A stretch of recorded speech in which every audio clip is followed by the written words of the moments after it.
موضوع تاني حابب أكلمكم عليه، وهو موضوع يعني hot topic دلوقتي موجود في الماركت بتاع الأسنان في العالم كله، وبدأ يبقى موجود في مصر، وهو موضوع التقويم السريع. مرضى كتير تيجي تقول لي احنا يا دكتور سمعنا ان في حاجة اسمها التقويم السريع وعايزين نعمله و...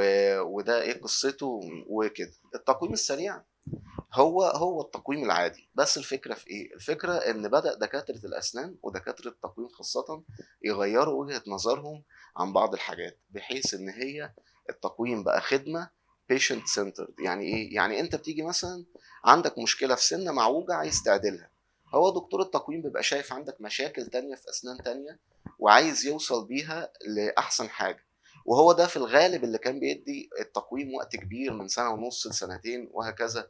لكن دلوقتي ظهر مفهوم جديد، انك انت كطبيب اسنان او كطبيب تقويم تحاول تصلح للمريض المشكله الاساسيه اللي هو بيشتكي منها في اسنانه بالتقويم. فبقى اصبح ان في تقويم ممكن ياخد 6 شهور وممكن ياخد 8 شهور، وهو ده مفهوم التقويم السريع. فالتقويم السريع عشان ما حدش برضو يخدعكم، وعشان ما تبقاش واخد فكره غلط عنه، هو تقويم عادي جدا.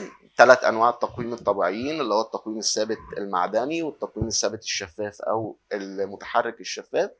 بس بيبقى الدكتور مركز جدا على مشكلتك الاساسيه بحيث يحلها لك بغض النظر عن المشاكل التانية.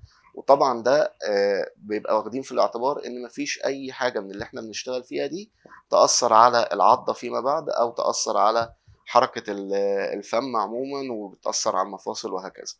فلو انت عندك مشكله معينه صغيره وعايز تحلها، ممكن يكون التقويم السريع ده ينفع لك، او ممكن لا، حسب ما الطبيب اللي هو ايه متابعك يقول لك. برضه عشان انا عارف ان انتوا كلكم برضه لازم نتكلم عن الهوليوود سمايل، ودكتور اسناني عايزها تبقى بيضه ومرصوصه وجميله. فحابب اكلمكم شويه عن الهوليوود سمايل. الهوليوود سمايل هو مسمى طلع بسبب الفنانين بتاع هوليوود وهم بيمشوا على الريد كاربت في الاحتفالات وكده، بيبقى اسنانهم باينه ان هي بيضه خالص وكله مرصوص وكله تمام وهكذا.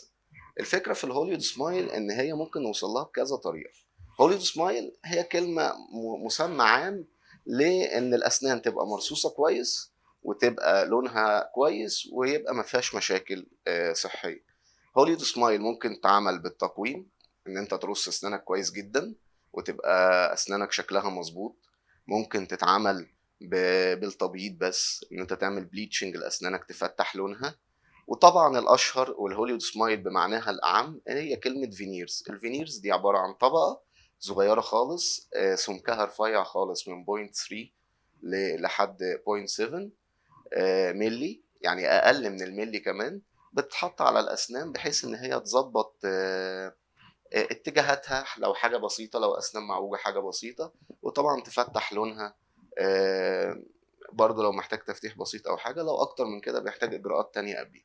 طبعا لازم تاخد بالك ان الهوليود سمايل او الفينيرز مش كل الناس كانديديت ان هي تعملها. يعني مش على طول تروح للدكتور تقول له انا في الصوره دي وعايز اعملها، لان ساعات كتير بيبقى اسنانك محتاجه تظبيط قبليها.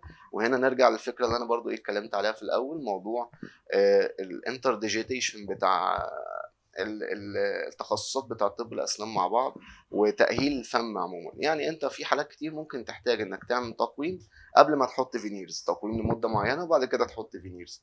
حالات كتير جدا محتاجه ان انت تعمل مثلا علاج لثه قبل ما تعمل فينيرز، عشان مش هينفع ابدا انك انت يبقى عندك اللثه تعبانه وتحط عليها فينيرز. الوضع هيبقى سيء جدا، وهتبدا بقى تشوف ايه صور زي اللي بتشوفها على النت من ناس حصل لهم مشاكل مع الموضوع ده.